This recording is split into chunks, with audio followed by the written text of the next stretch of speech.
final de cada caso, yo voy a hacer una devolución y vamos a sacar las dudas uno por uno. Y al último vamos a hacer una reseña general, sacamos algunas dudas del caso en general, del tema en general, y al final les muestro unos videitos, ¿eh? Bueno, adelante. Hola, ¿se me escucha ahí? Sí, se escucha. Ah, bien, listo. Dale. Verse bien también, ¿no? Sí, se ve bien. Bien. Nos tocó el caso uno, los alumnos son los que estamos ahí en la pantalla. Bien, el caso nuestro es de un paciente que tiene un incidente de tránsito, que es una moto, tuvo un incidente contra un auto. El paciente tiene 24 años y es oriundo de Catriel. Eh, Se nos informa que el paciente está consciente, que se le ha puesto una doble vía y no se conoce la cantidad de volumen administrado.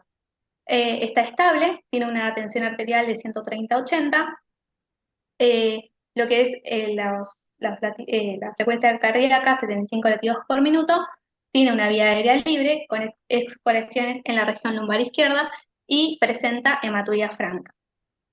Siguiente. Como primera medida, nosotros pensamos en estas situaciones en las cuales hay un paciente que tiene una lesión o que sospechamos que ha tenido un politraumatismo, que ha sufrido un incidente de tránsito.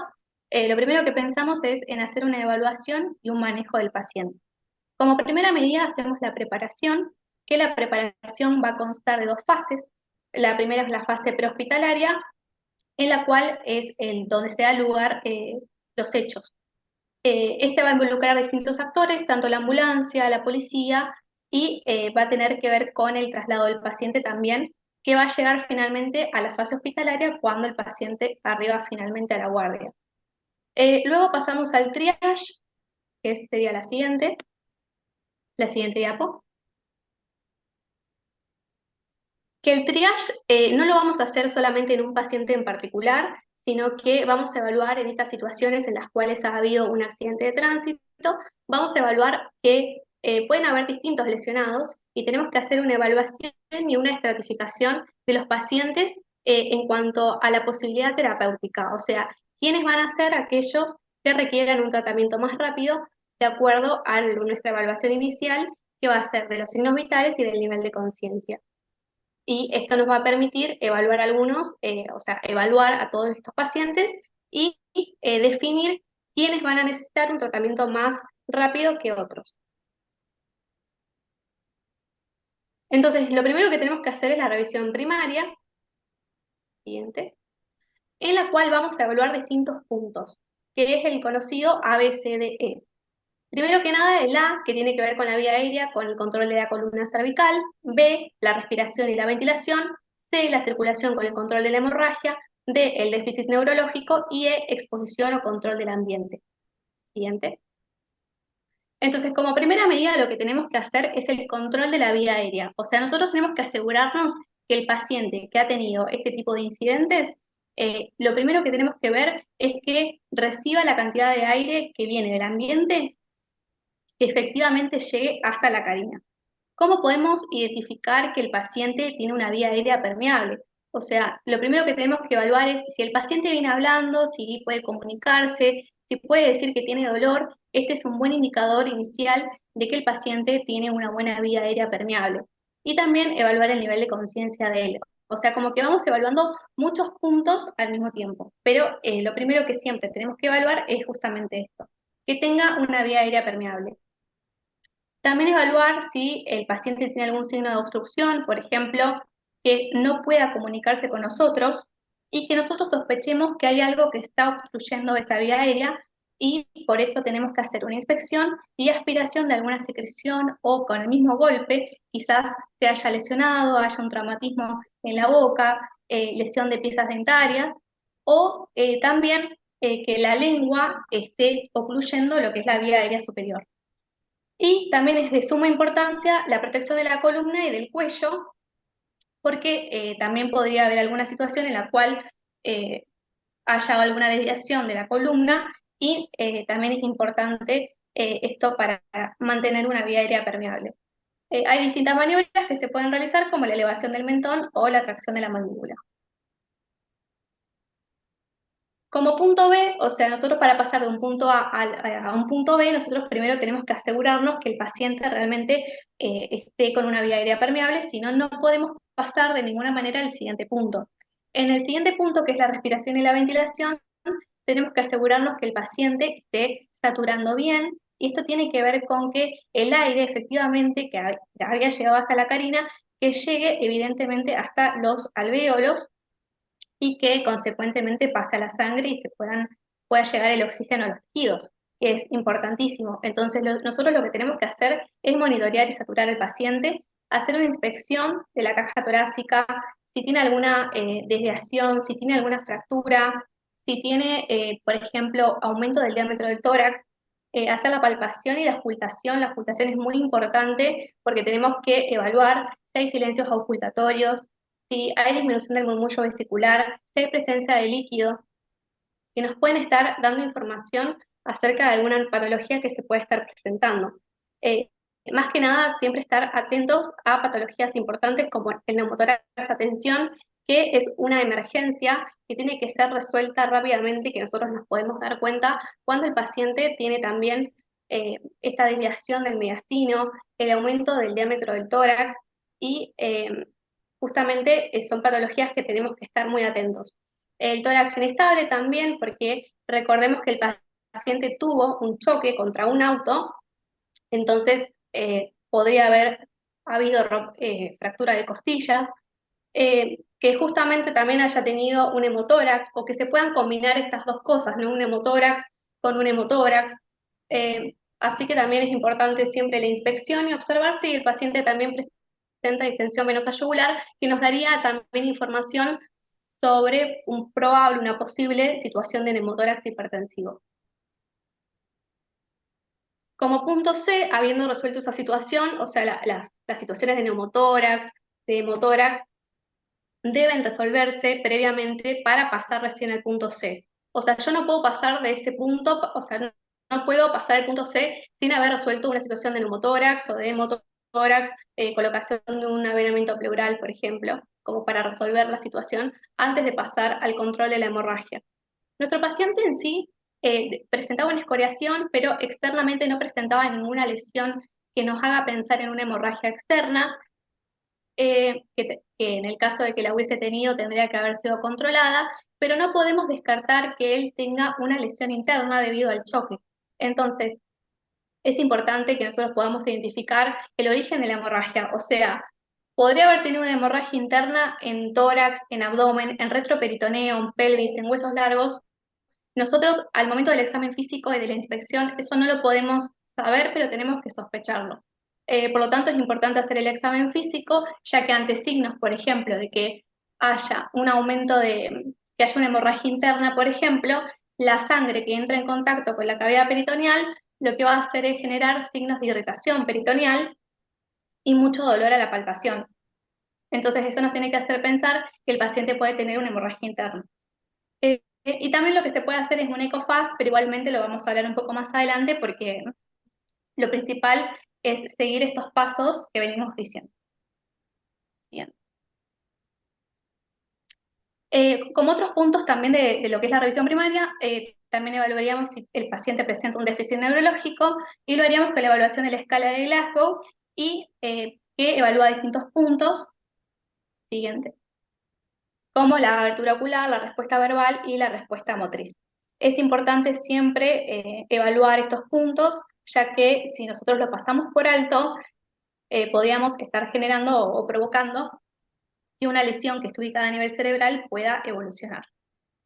Y después también es importante la exposición y el control ambiental, y esto quiere decir que es un paciente que estuvo a la intemperie, que estuvo expuesto, y que nosotros tenemos que prevenir cualquier situación de hipotermia que lo deje vulnerable y que empeore su condición clínica. Entonces lo que podemos hacer es proporcionarle mantas, o sea, amigos físicos, también pasarle solución intravenosa y generar un ambiente cálido y la evaluación completa del cuerpo, ¿no? Después pasamos al punto de la reanimación. Y bueno, en realidad estas son como las medidas un poco más a fondo que tomaríamos.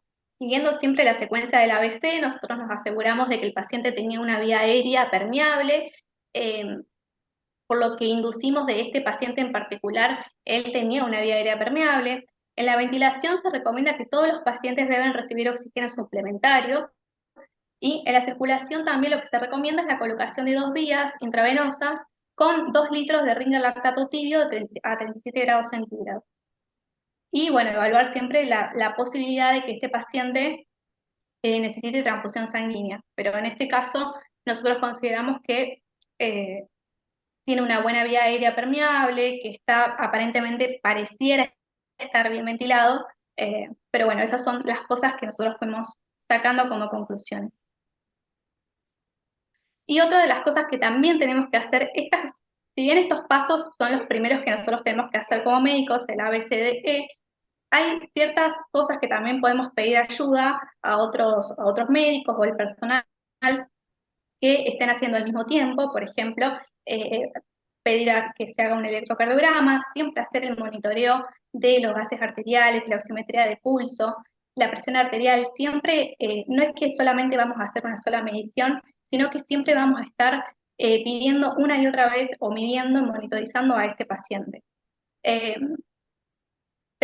Después, con lo que es la sonda vesical, habíamos pensado en la colocación de la misma, pero nuestro paciente presenta hematuria franca. Entonces eso nos hizo pensar que quizás tiene una lesión a nivel de la uretra, entonces podría estar contraindicado, está contraindicado, la colocación de una sonda vesical.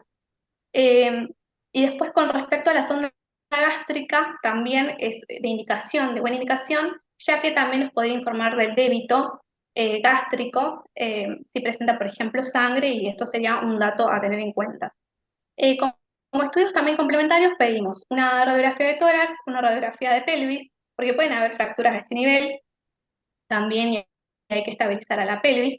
Y en cuanto a la radiografía de tórax, por todo lo que ya expusimos anteriormente, por la posibilidad de que haya líquido, de que haya un hemotórax, etc.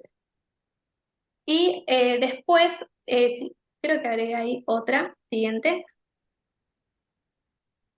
Un EcoFast, que es una ecografía que se realiza de distintos cuadrantes, eh, se realiza en el cuadrante superior izquierdo, en el derecho, en epigastrio y en pelvis. Esta imagen no corresponde al paciente, esta es una imagen que sacamos de otro lugar, de un paciente que, bueno, básicamente lo que tenía era líquido libre. La función del EcoFast es justamente evaluar distintos cuadrantes y ver si hay presencia de líquido libre. En nuestro paciente lo que sí encontramos es que en el EcoFast se detallaba una silueta renal izquierda irregular. También otra de las cosas que se pueden hacer como diagnósticas es el lavado peritoneal, pero es algo que está menos utilizado actualmente. En la revisión secundaria, bueno, o sea, lo que queríamos dejar en claro es que el ABCDE se tiene que cumplir, que estos exámenes complementarios que hicimos son un poco para evaluar, digamos, desde el principio hasta el final a nuestro paciente, si tiene alguna hemorragia interna, que era importante, que desconocemos en este caso, pero una vez cumplido cada uno de esos pasos, recién ahí vamos a pasar a lo que es la revisión secundaria. En la revisión secundaria es un paciente que quizás pueda hablarnos, y en ese caso nosotros vamos a intentar indagar sobre alergia, sobre los medicamentos que consume, sobre si tiene alguna patología o algún antecedente. Siguiente. Y es importante que cuando el paciente está consciente y nos puede hablar, y nos puede contar un poco lo que pasó, es importante preguntar sobre el evento traumático, o sea, a qué velocidad iba, el tipo de colisión que hubo, si por ejemplo, si él iba en moto, si estaba utilizando casco, si en el caso de los pacientes que estaban en el auto, si se abrieron los airbags o no, la posición del paciente en el vehículo, etc. Entonces, nuestro examen físico tiene que ser minucioso, porque nosotros dijimos que lo que tenemos que hacer es exponer todas las partes del cuerpo, romper la ropa, no tener dudas en hacer eso para poder evaluar cada punto en particular. Siempre tener en cuenta los distintos órganos, la cabeza, si hay laceraciones, contusiones, problemas en la agudeza visual, evaluar las pupilas, si hay hemorragia, si hay lesiones penetrantes, a nivel maxilofacial, si hay alguna fractura, en cuello, columna cervical, tener en cuenta, es muy importante evaluar si hay lesiones de la columna, del cuello, si tiene sensibilidad, si tiene enfisema subcutáneo, desviaciones de la tráquea. Y a nivel del tórax, lo que habíamos dicho antes, inspección, la palpación, la ocultación, la presencia o no de neumotórax, de un tórax inestable, en abdomen y pelvis con la posibilidad de que la sangre genere un hilo paralítico, la disminución de los ruidos hidroaéreos justamente por la presencia de sangre o de contenido gastrointestinal, periné, recto y vagina es también muy importante saber si el recto tiene sangre, su integridad, evaluar posibles fracturas, también evaluar lo musculoesquelético del sistema neurológico. En cuanto a exámenes complementarios, nosotros ya teníamos esa información de que en el ECOFAST había una silueta irregular a nivel renal izquierdo. Entonces, el siguiente paso para poder evaluar en un paciente que está estable hemodinámicamente es, digamos, nuestra intención era conocer un poco más sobre lo que se veía realmente en la imagen y en la tomografía, se le realiza una tomografía en un paciente que justamente tiene una sospecha de lesión renal. Siguiente. Según la clasificación de la Asociación Americana de los Cirujanos de Trauma, hicieron una clasificación que divide al trauma renal en 5 grados. Nosotros no estábamos muy seguros con el tema de la imagen, que ya la vamos a ver más adelante, la consideramos en un grado 3, en un grado de laceración, pero que no alcanza a afectar a la vascularización. Siguiente. Entonces, acá era lo que les comentaba, que la lesión renal la ubicamos más o menos en un grado 3. En la tomografía computada, si vemos ambos riñones, estamos acá en un corte axial, en el cual podemos comparar ambos riñones y podemos observar que a nivel del riñón izquierdo se observa una, digamos, una nodularidad de características heterogéneas. Algunas zonas son más hiperdensas con respecto a las otras, pero si vemos es más hipodenso con respecto al riñón sano. Y además, otra de las cosas que nos llama la atención es que se presenta una región que pareciera ser subcapsular, que tiene algún contenido que es isodenso con respecto al aire, ¿no? Que está ubicado a nivel del colon. Entonces podríamos pensar que hay una lesión también a nivel subcapsular, pero que no creemos que comprometa la vena mesentérica. Por eso nosotros lo caracterizamos como un grado 3. Siguiente. Y en el tratamiento lo que estuvimos buscando es que en estos pacientes que suponemos nosotros que tienen un grado 3, el manejo es conservador, porque no afecta del todo al pedículo renal ni a la vascularización. Por lo tanto, lo que se recomienda es que este paciente guarde reposo, es un paciente que va a estar internado y que vamos a estar evaluando permanentemente la hemodinamia, los signos vitales, la diuresis, la función renal, la determinación del hematocrito y la hemoglobina, siempre en constante control del paciente. En cuanto a las estadísticas que estuvimos buscando, encontramos que el trauma renal se produce en 1 a 5% de los politraumas, que es más frecuente en mujeres, en una relación 3-1, y que es uno de los últimos órganos en verse lesionado, y que la laceración renal o del pedículo se produce solamente en 10% de los casos. Y esa es la bibliografía que utilizamos.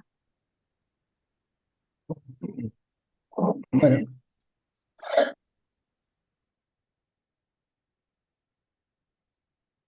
bueno, desconectate nomás. Bueno, después vamos a hacer una comparación con los 3 casos, ¿no es cierto? Pero está muy bien la presentación. Más que una presentación de casos, es una clase muy extensa, pero está muy bien, no quiero desalentarlos, pero está muy bien. Lo que más me interesa a mí es que apliquen todo ese conocimiento, por lo cual te llevó mucho tiempo, específicamente a nuestro paciente.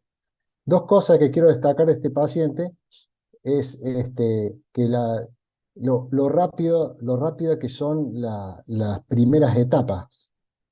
en este tipo de pacientes. Si bien el paciente recibe, por la cinética del trauma, es importante, un paciente que viene en una moto, ahí, bueno, ahí puse una foto donde se ve una moto estrellada en un auto, pero no está el conductor de la moto, porque generalmente los conductores de moto, ¿qué pasa cuando chocan con un auto? Vuelan y aterrizan de cabeza. O el conductor se asusta y la moto cae al piso y se arrastra y entra con los pies abajo del vehículo. Entonces podemos tener una lesión, ya sea en la cabeza o, o en miembros inferiores. En este caso pasó eso, el paciente se cayó y entró con los pies, se ve que tuvo suerte que no se fracturó nada, pero pegó con la zona lumbar, pegó en el vehículo y quedó ahí tendido. Por ese motivo tenía las escoriaciones y él siempre estuvo lúcido, orientado en tiempo y espacio. Entonces, un paciente venido en ambulancia, que ya lleva un tiempo arriba de un vehículo, llega consciente, ya nos habla que el paciente, la conciencia la va a sostener. Entonces, el hecho de que hable y emita sonidos, ya voy saltando las primeras etapas. Las dos primeras etapas fueron muy rápidas, si bien hay que seguir cumpliendo todos esos pasos. Quiero llamar la atención de esto. A y B fueron rapidísimas. En 2 minutos uno ya está saltando dos etapas, ocultando y mirando que el paciente habla, ya paso directamente a la C. Y ahí empieza otra controversia, porque si bien no hay lesiones sangrantes, empezar a sospechar, como bien hicieron, de lesiones internas. El paciente, yo no me acuerdo si puse que tenía hematuria, pero sí, ¿no es cierto? Uno de los signos de lesión renal es esa. Y lo otro que quería recalcar con respecto al riñón y su lesión es que recuerden que el riñón, como el páncreas, es un órgano retroperitoneal que está muy bien defendido. Tiene atrás todavía las costillas posteriores y por delante tiene su propia cápsula, como es la cápsula de Gerota, que lo impide rebotar tanto.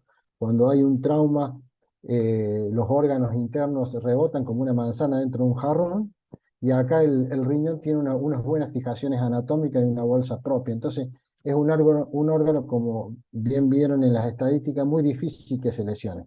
Cuando está lesionado en este grado, el grado 3 4, significa que el golpe ha sido muy duro. ¿eh?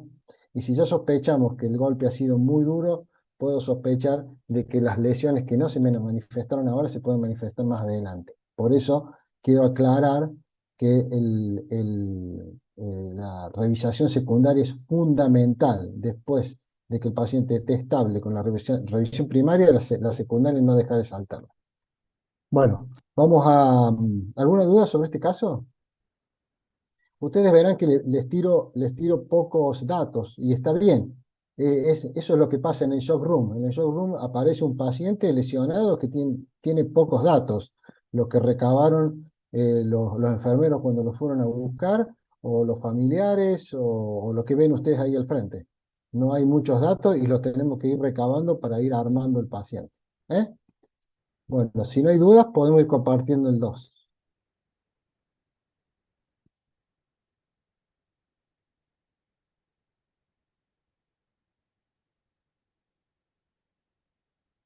Hola, ¿se me escucha? ¿sí? Bueno, nosotros somos el grupo 2 con el caso 2. Esos son los integrantes. En nuestro caso, se trataba de una persona de 28 años, oriunda de Catriel, que cae a una altura de 1,5 metros. Está consciente con una vía, pero no se conoce el volumen administrado. Tiene signos de shock, una hipotensión y taquicardia, y presenta escoriaciones en la región lumbar derecha con una hematuria franca. El paciente responde a la resucitación inicial con el volumen, normalizando las constantes vitales, pero caen con la movilización. Tenemos como exámenes complementarios un ecofast y un ATAC, que después vamos a ver. Pasa. En la fase, nosotros abordamos el caso desde una fase prehospitalaria hasta el hospital. En la fase prehospitalaria, bueno, ya nombraron el ABCDE. Lo primero que vamos a hacer es una evaluación del escenario, ya que tenemos que ver dónde sucedió, si hay algún riesgo para nosotros y si hay, por ejemplo, botellas, latas de alguna bebida alcohólica o drogas que nos orienten para ver si tiene alguna intoxicación, si hay alguna persona que nos cuente cómo fue y si hay un tercero involucrado. En cuanto a la ABCDE, es lo mismo que explicó la compañera del caso anterior. En este momento de la fase prehospitalaria se le suma la H, donde hay que contener aquellas hemorragias que impliquen un riesgo para la vida del paciente y bueno, mantener la ventilación con una saturación mayor a 94. Y esta primera evaluación nos permite reconocer el estado del paciente, eh, evaluar si está en un estado crítico o no crítico, ya que si está en un estado crítico tiene que ser trasladado inmediatamente dentro de los 10 minutos de llegado el personal a la escena, a un centro o una institución que sea acorde a la gravedad que tiene el paciente, ¿no? Una vez llegada el paciente a las urgencias, inicia la fase hospitalaria con el triage, que es el método de elección y clasificación de pacientes que está basado en las necesidades terapéuticas que requiera y los recursos que tengamos disponibles para su atención, ¿no? En nuestro caso, de acuerdo a las características de ser un trauma por caída de altura de 1,5 metros, más la hipotensión y la taquicardia, clasificamos al paciente en un estado rojo, ya que su condición representa un riesgo de vida y que requiere una atención inmediata. Una vez esto, el paciente ingresa al shock room, donde se vuelve a reevaluar. El ABCD lo vamos a utilizar cada vez que nosotros necesitemos reevaluar al paciente. En una fase evaluación primaria, en la A, como dijo la compañera, aseguramos la vía aérea permeable con la protección de la columna cervical, ya que cayó de una altura. En una letra B, evaluamos la ventilación con las constantes de frecuencia respiratoria, evaluamos la saturación de oxígeno, la movilidad de la caja torácica y los músculos accesorios, si lo está utilizando o no.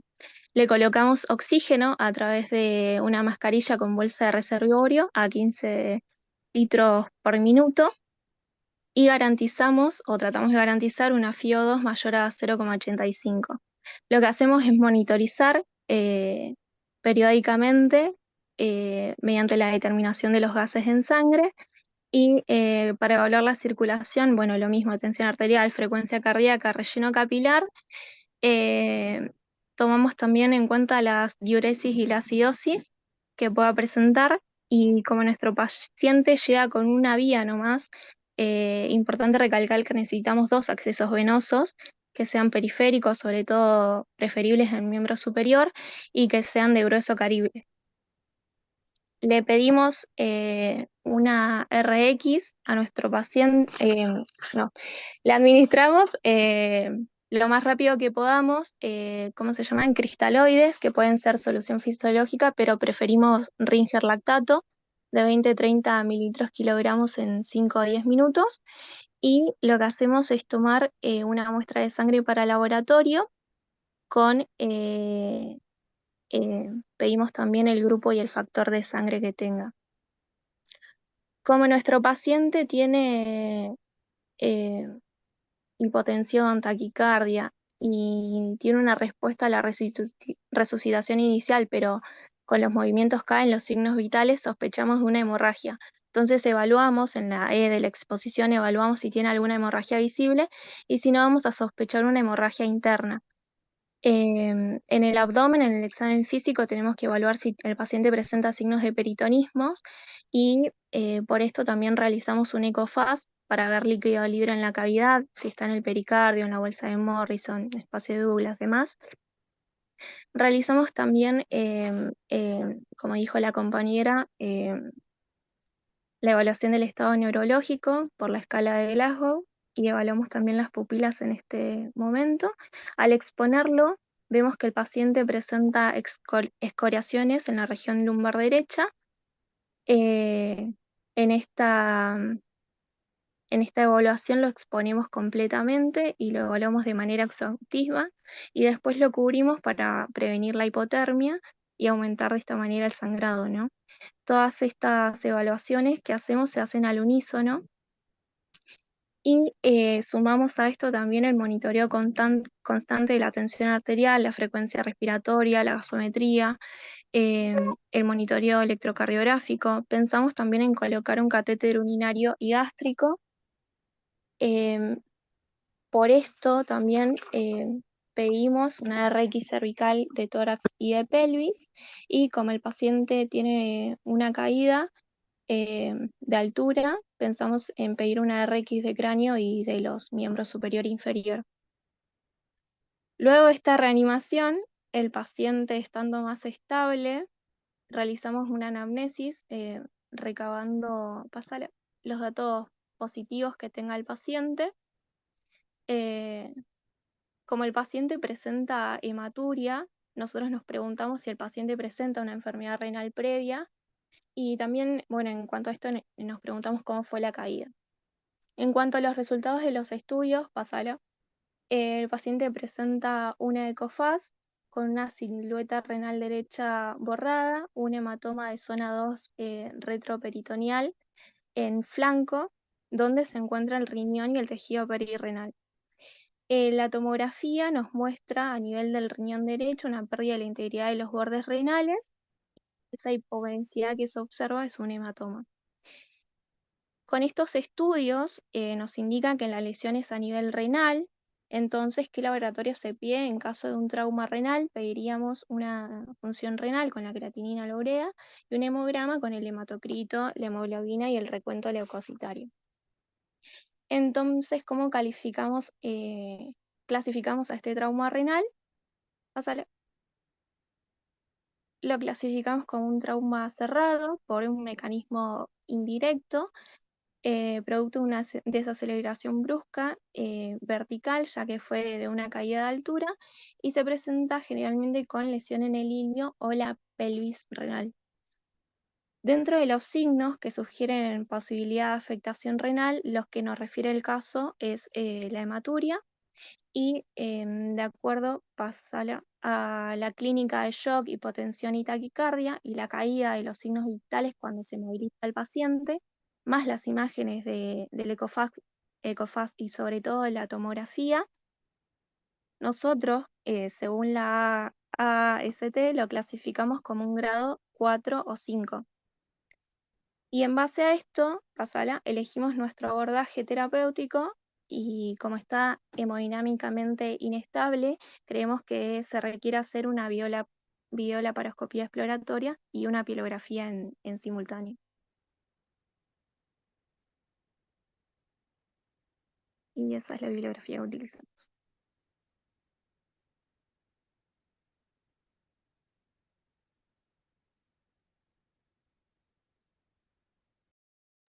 Está silenciado. Sí, sí, ahí está.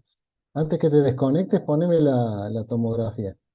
La, pues sí, puede ser la 1. Ahí está.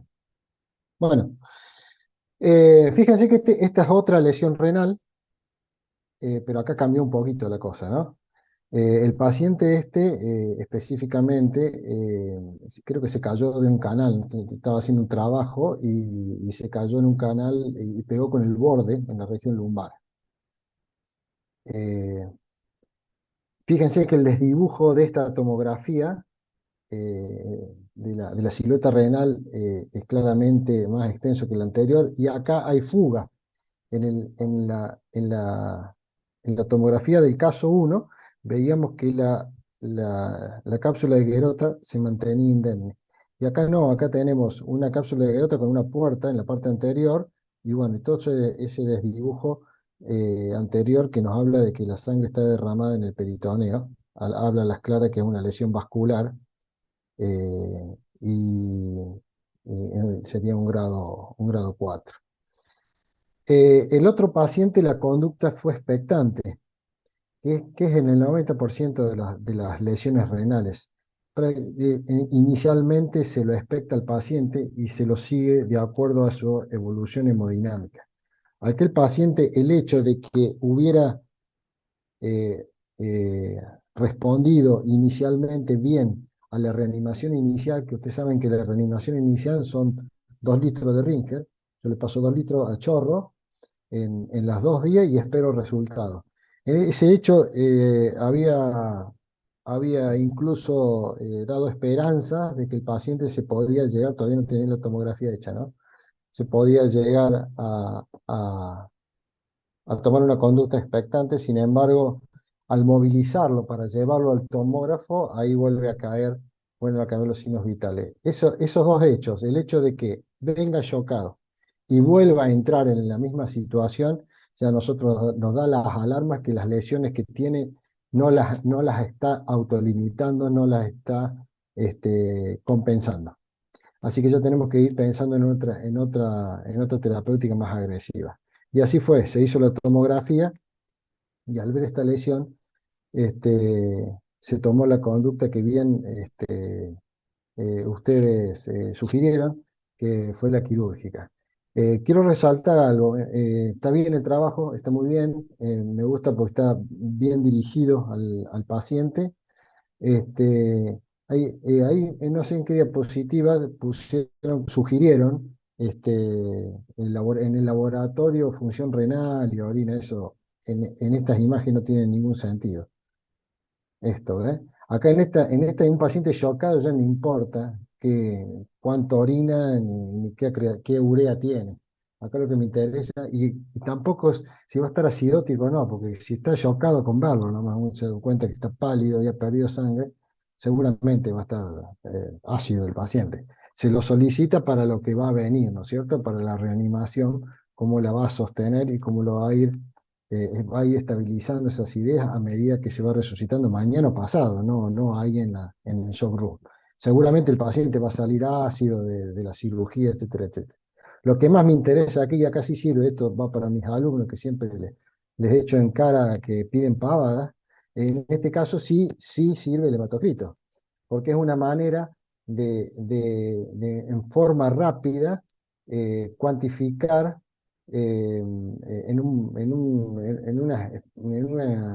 desde lejos, digamos, la sangre que puede haber perdido el paciente en el traslado y ir preparándome para los aportes sucesivos, ¿no? Así que en este caso, un hematocrito es suficiente, no creo que ni la hemoglobina hace falta para empezar, que quede claro, ¿no? Para empezar la reanimación. Para lo que sigue después de haber cerrado la canilla, que es sacar el riñón, y el paciente vivo, a partir de ahí, si tengo estos parámetros, me van a servir para ir estabilizándolo con el paso de las horas y los días, ya en terapia intensiva. Y sí, a este paciente se le realizó una nefrectomía, tenía una fractura renal, o sea, el riñón partido al medio. Lo que hablamos hace un rato en el caso 1, de lo bien protegido que está el riñón. Imagínense pegar con lumbar contra un borde, con la violencia que tiene que haber sido para que el parénquima quede partido en dos, ¿no es cierto? Creo que tengo fotos por ahí. ¿Alguna duda sobre este caso? Los algoritmos están muy bien, esos Profe, algoritmos medio que marean un poco, pero bueno, están en los libros. Sí, no, yo tenía una duda con respecto a lo que dijo recién, o sea sí, que sí, tal cual como dice usted, no es lo más primordial, pero fue el tema de la creatinina que lo pusimos porque decía que era para descartar una patología renal preexistente. claro. ¿Eso se hace? O sea, No, ¿es importante o relevante en el momento, digamos? no, en el momento de este paciente no, para nada. Claro, No tiene sentido. Acá lo que prima es sacarlo del shock al paciente. bien. Tampoco me sirve de nada saber si el otro riñón tiene una patología preexistente, o sea, si es una diabética con, con nefritis diabética, ¿qué importa cuánto filtra el otro riñón? A ese se lo tengo que sacar si no se muere. Después veo qué hago con el otro. ¿Eh? Por eso son estudios de laboratorio que se pedirán para después, no en el shock room, en el ingreso, no en el ABC. ¿Se entiende? Sí, sí, Bueno, gracias. bueno, desconectamos.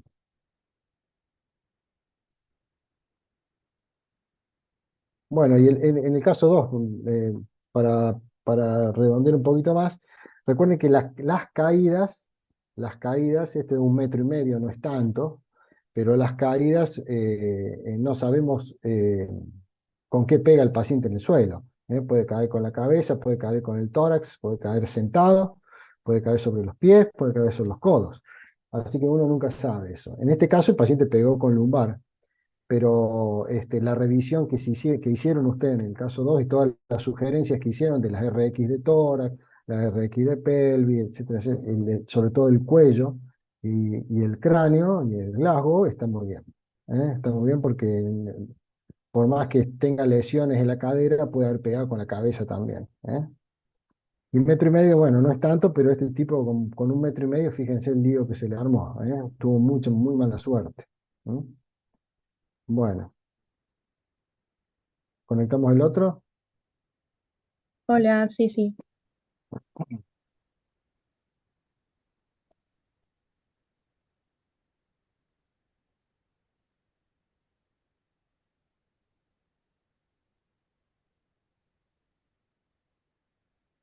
Bueno, nosotros somos el grupo 3. Nos tocó el caso en el que consiste de un paciente, 17 años, sufre aplastamiento por un tractor de la zona rural de Cipolletti, se encuentra consciente, ingresa con 2 vías y la administración de Richer de lactato de 1.500 centímetros cúbicos durante el traslado. Presenta signos de shock como la tensión arterial 80-40 y taquicardia, sin lesiones evidentes en el abdomen, asimetría de la pelvis y peritonismo. Bueno, como en toda situación de politrauma, lo primero que hay que realizar es una evaluación inicial en la que consiste lo que es la preparación y el triage en el sitio de la escena en donde sucedió el accidente, en donde los mismos paramédicos van a determinar según las lesiones y gravedad del paciente en qué hospitales, según la complejidad de los mismos, va a ser asistido. Una vez que ingresa el paciente al hospital, hay que realizar de forma ordenada y sistemática lo que es el ABCD, en el que, bueno, el A, que consiste en el control cervical y que se encuentra la vía aérea permeable. El objetivo de los mismos es buscar lo que es signos de obstrucción de la vía aérea. Esto lo vamos a hacer a través de que el paciente hable, grite, gima, haga algún sonido, y en caso de que no haya signos de permeabilidad, corresponde que se abran las fauces y se haga lo que es la exploración buscando cuerpos extraños y en caso de ser necesario, aspirar. Una vez que está chequeado lo que es la vía aérea y está permeable, sigue el paso B. Consiste en la respiración y ventilación del paciente. Lo que hay que realizar es una auscultación de ambos campos pulmonares, corroborando que ingrese el aire a ambos pulmones. También podemos la colocación del saturómetro y a partir de los mismos vamos a determinar si el paciente requiere oxígeno suplementario, ya sea a través de una máscara o intubación. También en esta situación corresponde tratar lo que son las patologías agudas del momento, como ser un hemotórax, un neumotórax o un derrame, con bueno, la administración de algún tubo endotorácico. Una vez que está todo bien con el tema de la respiración y ventilación, podemos pasar al C. Corresponde a la circulación y control de hemorragias. En este paciente lo que hacemos es a través de los pulsos, la frecuencia cardíaca, la tensión, relleno capilar, la coloración de piel, vamos a determinar cómo se encuentra. En nuestro caso, el paciente es recibido con 2 vías intravenosas, ya se le había administrado Ringer y aún continúa con signos de shock. Lo que es hemorragias no presenta y sospechamos a partir de la persistencia del shock que presenta una hemorragia interna por trauma cerrado. Debido al mecanismo de lesión de accidente que tuvo el paciente, que es por aplastamiento de un tractor, sospechamos que podría llegar a presentar alguna lesión cráneoencefálica, alguna disrupción traumática de la aorta, lesiones de vísceras abdominales, fractura de las extremidades inferiores o de la pelvis. A partir de los mismos vamos a solicitar exámenes complementarios. Vamos a pedir en laboratorio grupo y factor RH, estado ácido-base, lactato, orina completa, el control del electrocardiograma y RX anteroposterior con 3 focos, tórax, pelvis y columna cervical. Y en el caso de este paciente que sospechamos podría tener fracturas en las extremidades. Y también lo que es el EcoFast. Como resultado tenemos en el EcoFast que informa líquido libre abdominal. En la RX observamos que hay fractura de la pelvis derecha. Normalmente, para determinar si presenta o no fractura, debemos ver el ancho de la sínfisis del pubis, la integridad de las ramas púbicas, integridad de los acetábulos, cabezas y cuellos femorales, la simetría del ilion. Bueno, ante estos estudios determinamos la conducta, vemos que el paciente aún continúa inestable y no responde a la expansión, entonces estamos ante un shock hipovolémico. Y debido a que tenemos lo que es el ecofaz positivo, el paciente aún continúa hipotenso, vemos que hay un trauma de abdomen cerrado y peritonismo positivo, decidimos que lo más correcto como tratamiento terapéutico sería interconsulta con cirujano para la realización de una laparotomía. Otra cosa que decidimos abordar es el tema de la fractura de pelvis, porque consideramos importante hacer hincapié en que el hecho de que exista una fractura de pelvis es contraindicación para la colocación de una sonda vesical. Lo que sería conducta a tomar sería realizar una uretrografía retrógrada y una vez confirmado cómo está la uretra, podríamos ver si se encuentra indemne la colocación de una sonda vesical. En caso de que no sea, el catéter suprapúbico para hacer el control del débito urinario. Y bueno, eso nomás.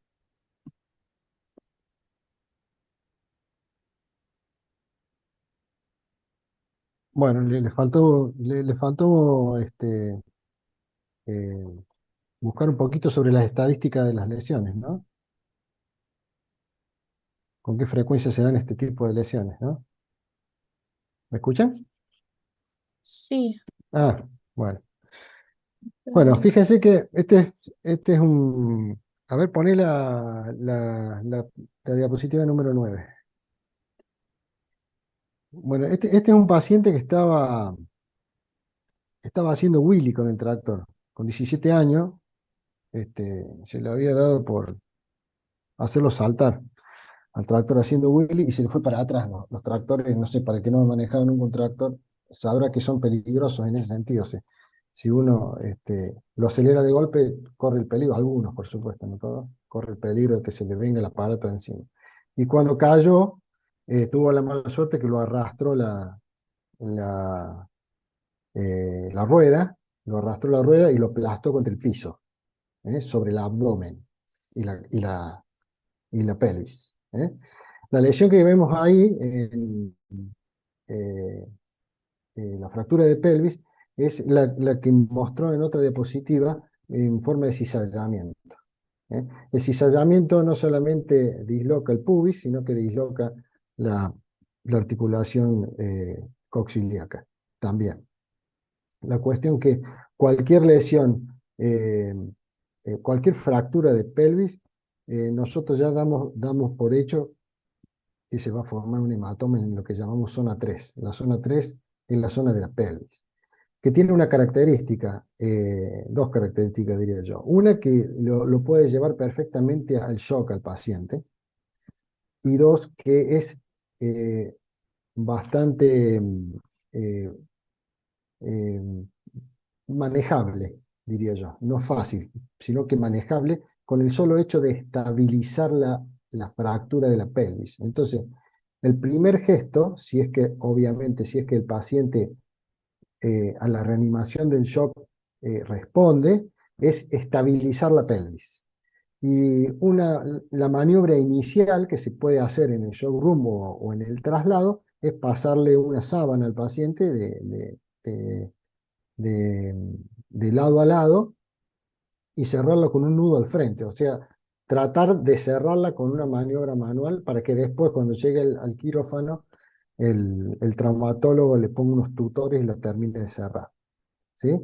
Este paciente, bueno, ya vamos a ver. Y ya que estamos en la lesión de la fractura de pelvis, está muy bien puesto de manifiesto el tema del uretra. Siempre que sospechamos una lesión de una fractura de pelvis, tenemos que pensar en la posibilidad de la lesión de uretra membranosa, que es muy frecuente. Es muy frecuente. Incluso hasta la lesión la más frecuente y la más leve, esta es la más grave de todas las fracturas de pelvis, pero la más leve es la separación del pubis, el golpe frontal y la separación del pubis, ahí la que sería la B, ¿no es cierto? Esa es la más frecuente. Con la separación de pubis también puedo tener lesión de uretra membranosa y es muy frecuente, y si nosotros intentamos poner una sonda vesical, le terminamos meter macana. Así que está muy bien, pues, muy bien sugerido el hecho de hacer la uretrografía, que no es nada difícil. Se pone una sonda vesical hasta la mitad, se lo sostiene y se pone un poco de contraste y se saca una radiografía con el, con el portátil. ¿Eh? Y bueno, y ahora vamos a la lesión abdominal. Nuestro paciente tenía peritonismo y había recibido un aplastamiento.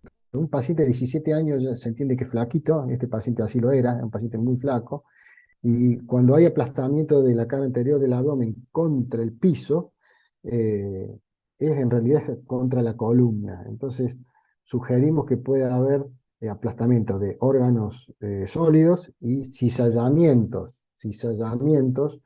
de mesos y órganos huecos. ¿Eh? Así que eso es lo que sospechamos con este paciente. Como el paciente no alcanzaba a estabilizarse, fuimos dos equipos a trabajar sobre él, como este paciente no alcanzaba a estabilizarse a la espera de la estabilidad final de los traumatólogos para la cadera, entramos los dos juntos al quirófano. Mientras el traumatólogo trabajaba en la pelvis, nosotros hicimos la laparotomía directamente. Este paciente tenía una lesión, por eso hubiera sido interesante que lo busquen. Este paciente, bueno, pero no lo decía, así que están perdonados. Este paciente tenía una lesión de desgarramiento y aplastamiento de intestino delgado. Es una lesión muy poco frecuente porque el intestino delgado es un órgano muy móvil dentro del abdomen y cualquier aplastamiento tiende a buscar espacios y recesos peritoneales y se esconde, digamos, del aplastamiento contra la columna. Pero no ha sido este el caso. Se ve que la rueda ha hecho que lo aplaste bien y no solamente desgarró el meso, sino que aplastó el intestino delgado. Así que hubo que hacer una resección y todo eso. ¿Eh? ¿Qué les iba a decir? Bueno, fíjense que este paciente tiene dos lesiones muy graves y la demora, eh,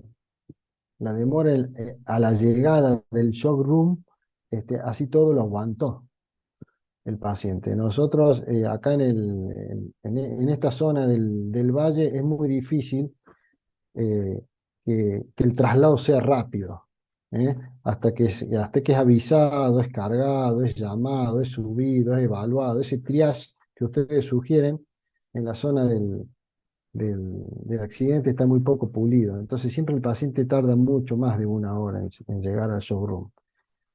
Yo le quiero decir con eso que los pacientes jóvenes tienen mucho más aguante, digamos, entre lesiones graves, con la mínima resucitación, como la que recibió durante la ambulancia, fue suficiente para que mantenga la vida hasta que llegue al tratamiento definitivo, ¿no?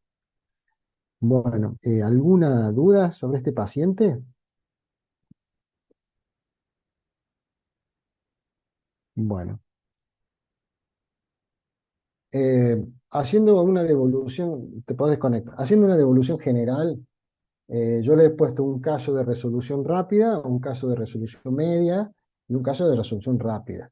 Pero fíjense que el de resolución media y los tres tienen un factor común, que es el shock. ¿Eh? Ninguno sangraba por fuera. El hecho de que el paciente sangre profusamente es muy fácil de observar y de torniquear o de cubrir hasta hacer la reanimación. Pero los pacientes con hemorragias internas son mucho más difíciles. El paciente del caso 2, por ejemplo, perfectamente podría haber tenido un hemotórax por la caída. Perfectamente. Entonces, no sabemos por ahí si está juntando sangre en el tórax o está juntando sangre en el abdomen.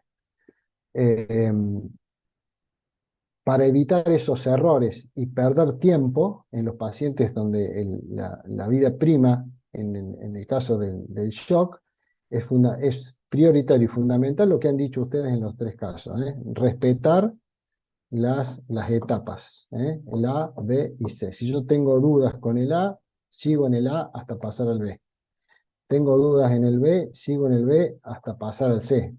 Me quedó algo pendiente del A, vuelvo al A y sigo repitiendo lo mismo como un trencito, hasta estar seguro de que el paciente esté estable. Una vez que está estable el paciente, ya tenemos tiempo de pedir hasta creatinina, si quieren, podemos pedir una vez que el paciente esté estable. ¿eh? Bueno, yo ahora voy a compartirles un video.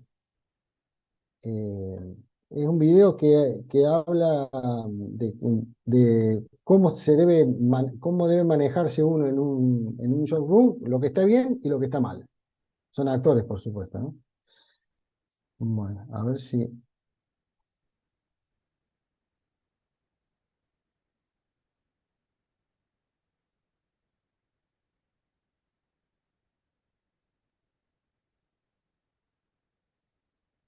Bueno, yo creo que ahí estaría. Yo lo voy a alargar y si no lo escuchan, avísenme o no lo ven, avísenme. Doctor Sí, Boyer, señorita, diga. acabo de hablar por radio con los paramédicos y vienen ¿Todo bien? ¿Escuchan Sí, bien? Sí, sí, se escucha. sí. ¿Y se ve? Bueno, listo, lo largo de nuevo. hacia acá con un motociclista. Doctor Sí, Boyer, señorita, diga. acabo de hablar por radio con los paramédicos y vienen hacia acá con un motociclista masculino de 24 años que fue atropellado por un tráiler. Quedó debajo Ujú, de él y no traía casco. Tiene algunos signos ujú. vitales inestables. Su presión arterial es de 80/60, Ah, sí. frecuencia cardíaca de 140, ventilaciones 40 por minuto y rudeza respiratoria. Los paramédicos le pusieron una vía aérea oral y nada más por el momento. ¿Colocaron una vía intravenosa? No, todavía no. Esto es lo que vamos a hacer. Sí. Antes de que llegue el paciente debemos tener todo en orden. Al parecer el sujeto tiene problemas en la vía aérea, así que necesitamos el equipo de vía aérea que está aquí y el de cricotiroidotomía porque tiene una lesión de cráneo bastante severa. Así que cuando llegue necesitamos organizar bien lo que vamos a hacer. Fíjense lo que está haciendo el médico encargado del shock room acá. Él ha recibido muchos datos de parte de la enfermera que se lo está presentando. Todavía no llegó el prehospitalario, sin embargo, la enfermera ya tiene datos por teléfono. Entonces, él ya se está adelantando a las probables lesiones que puede llegar a tener el paciente. Por eso yo siempre les cuento de la cinética del trauma. Es muy importante entender o imaginarse la cinética del trauma. Si les hablan de una moto versus auto, una caída de tantos metros, una herida, si la herida fue por herida de fuego, qué distancia era, si el paciente lo vio venir en el caso de las lesiones de arma blanca o lo tomó por sorpresa. Todos esos datos nos hacen una idea mental de qué puede estar lesionado y qué tengo que preparar yo para esperarlo. Bueno, no voy a interrumpir más. Antes que nada, todos debemos usar los equipos de protección personal.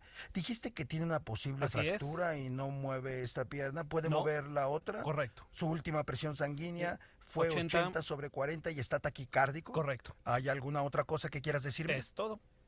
¿Está bien? Gracias. Gracias. Vamos a entrar en acción. Necesitamos apresurar esto. Tú tómale la presión arterial, tú colócale los cables del monitor y yo la vía aérea. Ustedes vayan empezando, yo tengo mi equipo aquí. Lo voy a ventilar un poco. Tú colócale el oxímetro de pulso mientras hago esto.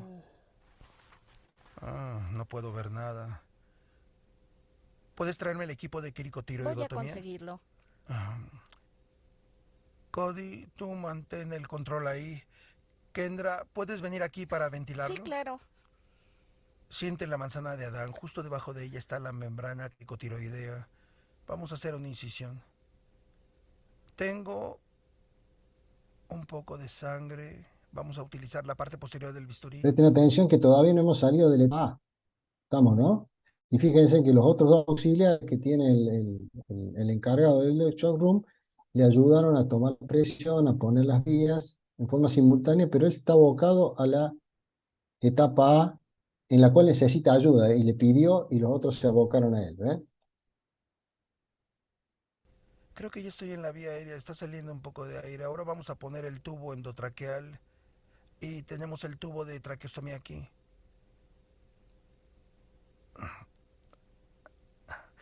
Aquí está. Kendra, ¿lo puedes fijar ahí?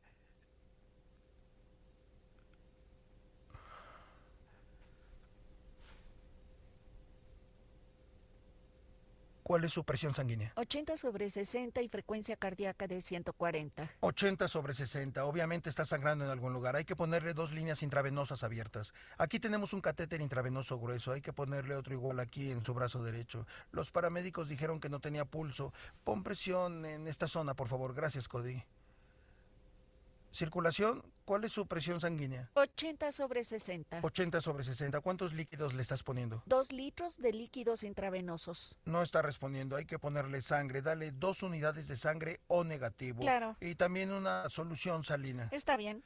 Ahora nuestro ABC llegó a la valoración del déficit neurológico con la escala de coma de Glasgow. Veamos si puede abrir los ojos. Señor, ¿me escucha? Parece que abre los ojos en respuesta al dolor. ¿Sabes cuánto es? Es un 2. Y tiene movimiento de flexión, por lo que es un 4. Y no me puede decir nada porque tiene una cricotiroidotomía. Así que esto es 2, 4 y 7. 7 está en coma. Parece que tiene una fractura de cráneo. Ahí tiene una escala de coma de Glasgow de 7. Lo vamos a mandar con un neurocirujano. Kendra, cuando puedas, por favor llama al centro de trauma y avísales que les mandaremos este paciente. Está bien. Ahora tenemos que rodarlo. Necesitamos a alguien más para girarlo y así cuidar la columna cervical. Hay que cortarle todo eso, por favor, señorita. Está bien, equipo, ya vimos la parte de enfrente. Ahora tenemos que girarlo para ver la parte de atrás. Necesitamos a alguien más para hacerlo bien. A la cuenta de 3. Giramos en 3, 2, 1, giramos. Voy a palpar la espalda en busca de algún hundimiento. Bien. La próstata no se siente desplazada, tiene un buen tono rectal. Ahora hay que sacar esto. ¿Puedes poner esas placas para tomar radiografías de tórax y pelvis? Quiero que saques unas radiografías de pelvis, tórax y columna cervical. Ve a obtenerlas y cuando regreses necesito que le tomes una radiografía del fémur. Ya lo tenemos expuesto, ahora vamos a cubrirlo para que no se enfríe y no le dé hipotermia. Evaluemos nuestro ABCD. Todavía está conectado al ventilador, está ventilado a 12 por minuto. ¿Cuál es su saturación de oxígeno? 97%. 97%, muy bien. ¿Y cuánto tiene de sangre? 1 unidad adentro y la mitad de la segunda unidad. Muy bien, estamos progresando. Estamos listos para seguir con la evaluación secundaria. Vamos a empezar por arriba y continuar hasta abajo. Así que vamos a revisar la cabeza. Parece que tiene una fractura de cráneo deprimida. Las pupilas están isocóricas y reactivas. Tiene crepitaciones y edema en la cara. Parece que tiene varias fracturas faciales. Vamos a revisar su cuello. Al parecer la tráquea se encuentra en la línea media, el cricoides está en su lugar, las venas del cuello no están distendidas, tiene muchas abrasiones en el tórax. Estoy preocupado, parece que tiene fracturas costales aquí. Se percute mate, podría tener un hemotórax, así que me gustaría ver la radiografía del tórax tan pronto como nos llegue. Déjenme hacer presión sobre la pelvis. Se siente bastante estable, el abdomen no parece molestarle cuando lo presiono y no se palpa distendido, así que ahora no me preocupa su abdomen, pero es un posible origen del sangrado. Hay que revisar sus piernas de nuevo. ¿Llegaron las radiografías? Así es. Vamos a verlas. Ya las tenemos aquí en la pantalla. Parece que tiene sangre en el tórax. Va a necesitar un tubo torácico. Vamos a limpiar muy bien aquí. Utilizaremos campos estériles. Los extendemos bien. Haremos una incisión de 2 centímetros de longitud. Tomamos una pinza grande y la introducimos en el tórax, justo por arriba de la costilla. Ahora vamos a meter el tubo al tórax, hasta los últimos agujeros, y entonces lo conectamos a la manguera del sello de agua. Muy bien, Kendra. ¿Qué tenemos aquí? Un poco de sangre. Está saliendo algo de sangre. Revisa los ruidos respiratorios. ¿Cómo está su presión sanguínea? Su presión sistólica ya llegó a 100. Está bien. Su frecuencia cardíaca es de 120 y tiene ya casi 2 litros de sangre. Tiene 2 unidades de líquidos. Ya tenemos todas nuestras radiografías, la de tórax, pelvis y columna cervical. Tenemos las radiografías de la muñeca izquierda y el fémur. Parece que ya está listo para ser transferido. Sí. ¿Pudiste comunicarte con el centro de trauma? El centro de trauma está en la línea 2. Muy bien, hablaré con ellos en lo que ustedes lo preparan para poder transportarlo. Necesito mandarles un paciente. Llegó teniendo mínima respuesta, con dificultad respiratoria y fracturas faciales, por lo que tuvimos que hacerle una cricotiroidotomía. Entre otras cosas, parece que tiene un trauma torácico, quizá una contusión pulmonar, tuvo un hemotórax del lado izquierdo, le coloqué un tubo torácico y notamos que tiene una fractura de cráneo deprimida del lado izquierdo. Necesita ser valorado por un neurocirujano y un ortopedista. Ah, perfecto. Creo que deberían venir en helicóptero. Un helicóptero sería lo mejor para él. Bueno, eso viste, ¿no? El helicóptero. Bueno, quiero destacar, esto es lo correcto y es lo ideal, ¿no es cierto? Este, ¿alguna duda con respecto, a ver si lo han notado? ¿Alguna duda con respecto al video?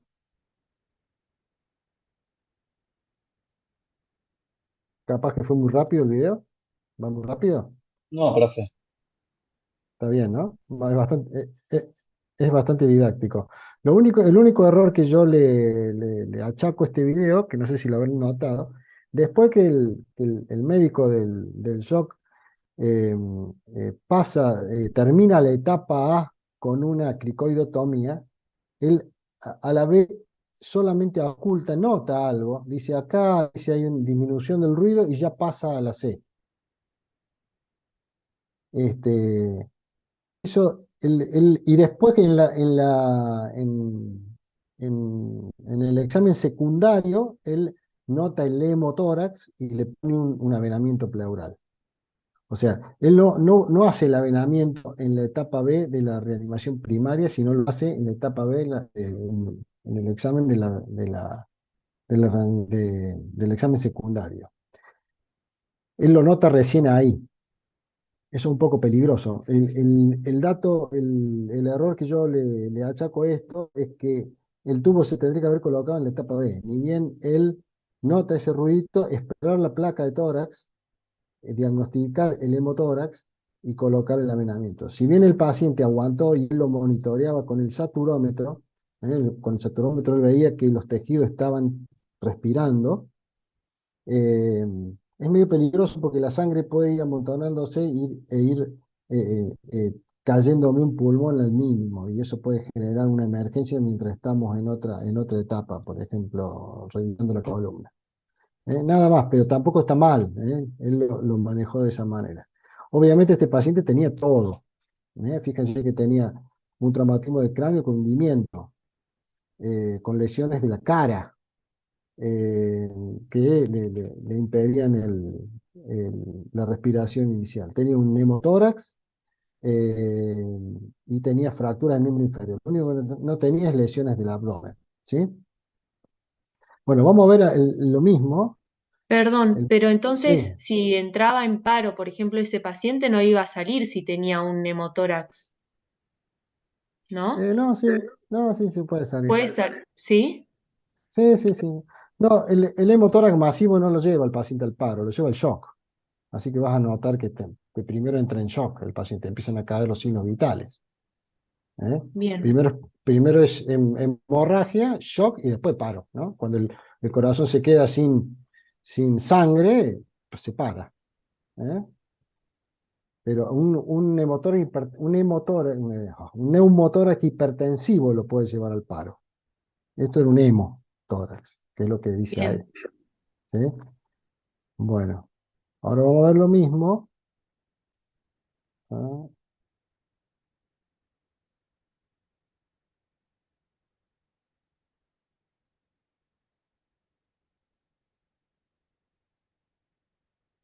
Este, a ver, comparto.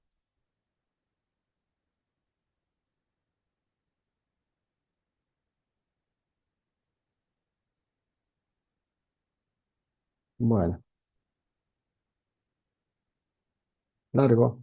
Si no lo ven o nada, apúrense a decirme, así empezamos de nuevo. Masculino de 24 años. Un segundo, tengo que ir por el Muy bien. doctor. ¿Alguien ha visto al doctor Boyer? Mándelo. Tenemos un trauma. ¿Me escucha? ¿Qué tal, Hola, doctor? ¿me Hola, hola, escucha? ¿qué tenemos aquí? Masculino de 24 años, accidente de motocicleta, atropellado por tráiler, no tenía ¿Qué le hicieron? ¿Le casco, pusieron tiene signos intravenosa? vitales inestables, No veo su ninguna presión arterial es de intravenosa. 80 sobre 60. ¿Y qué presión sanguínea dijo que tenía? No sé, creo que alrededor de 100. 100, muy bien. Bueno, tenemos que hacer algunas cosas Le voy a aquí. conectar el ¿Qué monitor. es lo que está pasando aquí? Hay mucha sangre. ¡Oh, diablos! Hay que limpiar esto. Les voy a decir en un momento. Oye, amigo, ¿cómo estás? Ah, está abriendo los ojos. Parece que responde un poco. Veamos, está respirando. Ah, Póngase otra vez el oxímetro, señor. ¿tienes tu estetoscopio? ¿Tienes Aquí tijeras? No puedo hacer nada con todo esto encima. Bien, vamos a escuchar por aquí. Muy bien, ahora sí se puede. ¿Puedes ponerle presión aquí? Está sangrando mucho. ¿Ya llegó ortopedia? No lo sabiste, pero déjeme Espero que terminar lleguen esto pronto. rápido. ¿Tiene su presión sanguínea o alguna otra cosa? No, todavía no la he obtenido. Espéreme un minuto. ¿Cómo te llamas? No está respondiendo mucho, doctor Boyer. Parece que está un poco azul. ¿Tienes la oximetría de pulso? ¿Le puedes volver a poner la máscara de oxígeno, por favor? No está midiendo muy Bueno, bien. mejor voy a revisar su vía aérea. Oiga, señor, abra los ojos. Hay que quitar esta cosa, no puedo ver bien su cuello.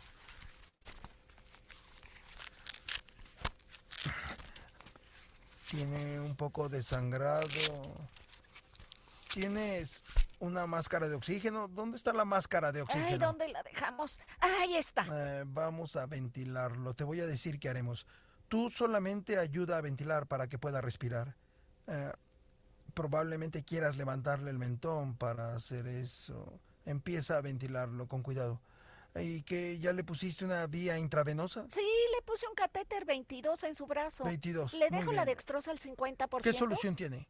Es suficiente por ahora con la dextrosa al 50%. No se la abras mucho, no le quiero provocar falla cardíaca. Está bien, lo voy a empezar Ah, a 50 por hora. Me cuesta trabajo ventilarlo, doctor. ¿Te cuesta trabajo? Quizá deba ponerle la vía aérea pasada. Doctor, su frecuencia cardíaca es de 140 y su presión bajó hasta 70.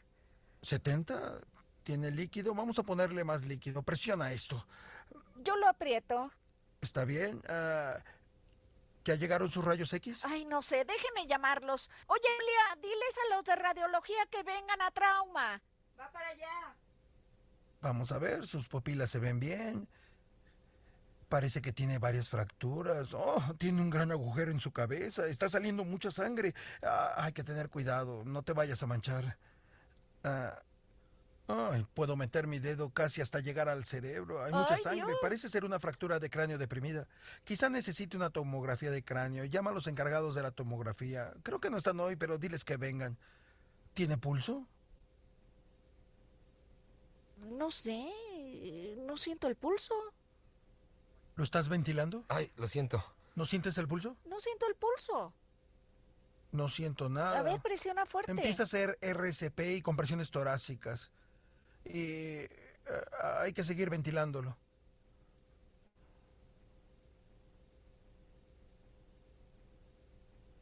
Quizá, pues a lo mejor hay que darle, no sé, atropina o algo, ¿no? ¿Tenemos dopamina? Pues puedo conseguirla. Hay que dársela. Voy por ella. ¿Le estás dando compresiones torácicas efectivas? Lo estoy comprimiendo con fuerza. Ok. ¿Hay sugerencias? ¿Deberíamos de parar el sangrado? Pues ahora ya no sangra. Creo que no vamos a salvarlo. No va a sobrevivir. No siento el pulso. Bueno, dalo por muerto. Muy bien, la hora de defunción es 14:38. Va a ser difícil de explicar, Kendra. Este es el Fue un tercero de la caso muy semana. difícil, Tenemos una doctor mala Boyer. racha. De explicar, Kendra. Este es el Fue un tercero de la caso muy semana. difícil, Tenemos una doctor mala Boyer. racha. Dice, va a ser muy difícil de explicar, dice. Este es el tercero de la semana y si tenemos una mala racha, eso es muy común en medicina. Echarle la culpa a la mala suerte en vez de la burrada. Bueno, a ver si notaron algún... no quiero poner apellidos porque son tantos, así que alguno que quiera notar algún error, que lo note y vamos a charlarlo El ratito. equipo no estaba preparado cuando llegó el trauma, la A ver, desorganización. esperen un poquito, vamos a hacer una cosa, levanten la mano. ¿Saben cómo se levanta la mano? Entonces yo lo hago. Así nos hablamos todos juntos. ¿Saben cómo se hace? Los que, los que no tienen cámara lo pueden hacer con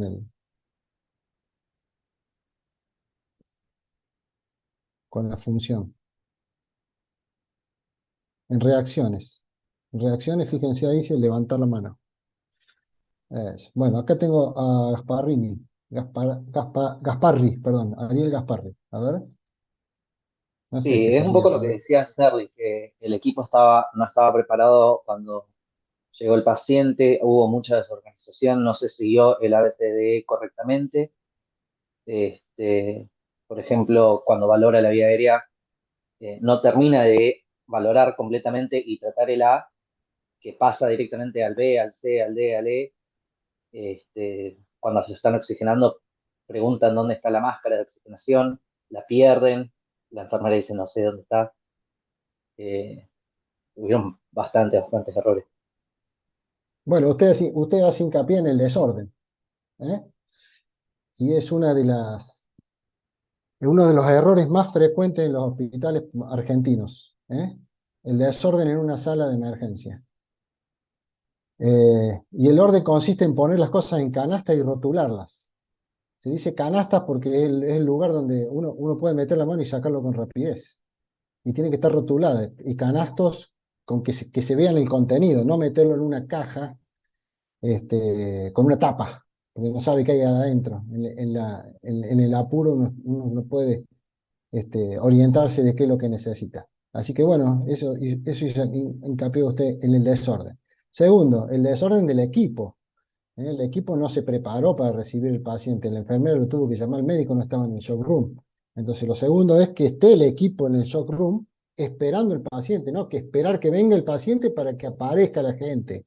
Ese es el segundo gran error que se comete en la mayoría de los hospitales, por lo menos argentinos. No de los de urgencia no, pero los argentinos sí.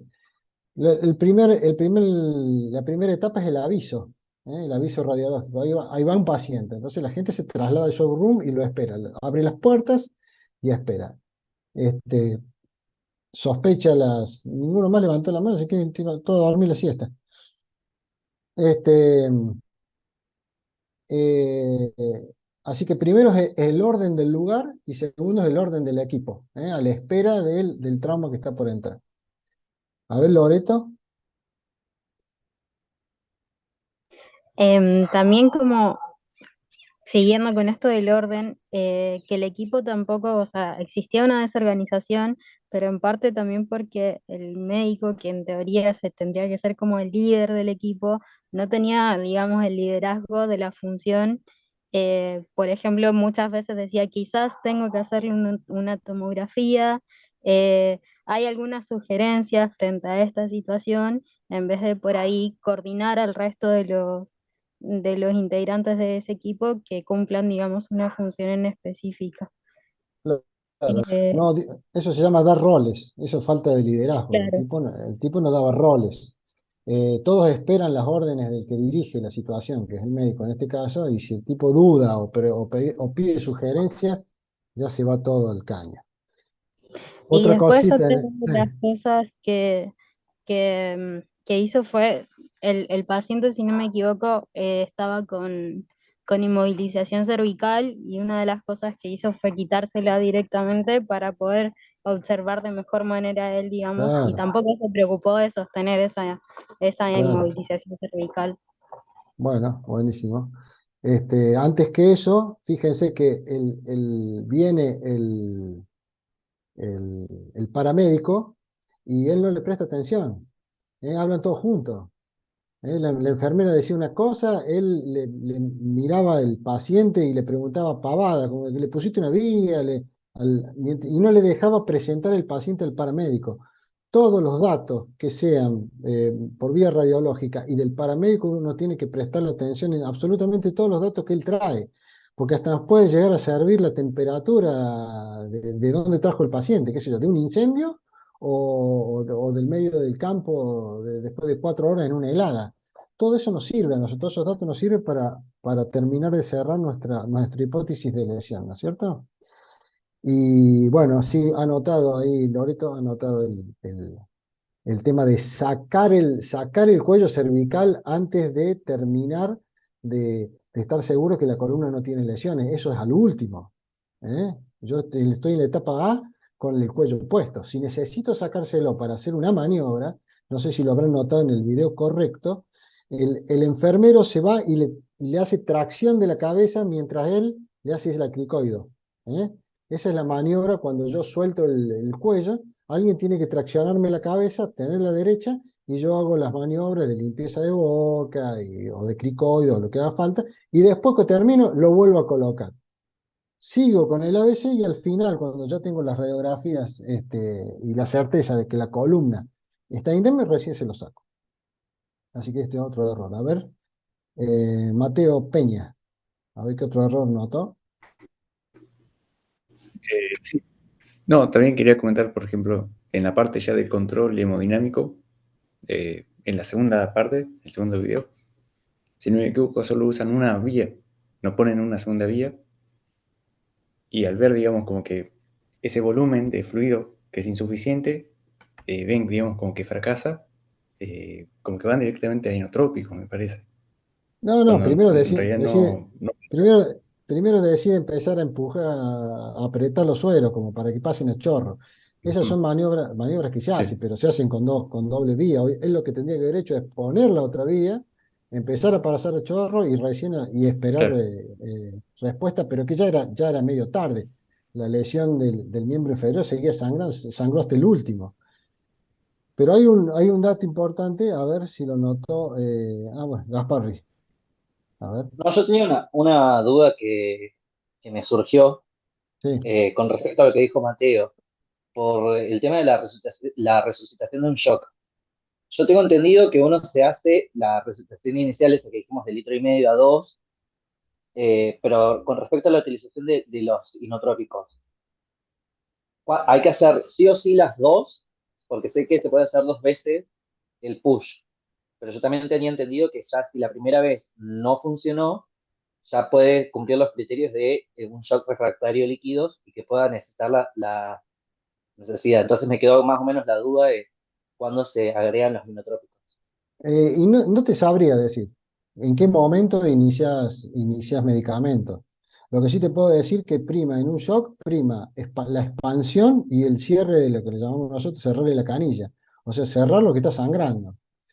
Si es una lesión exterior, como en este caso que tenía un miembro inferior hemorrágica y tenía una fractura de cráneo hemorrágico, vieron que en un momento decía, ¡ay, sale mucha sangre, me voy a manchar! Estaba más preocupado por lo que se iba a manchar que el paciente.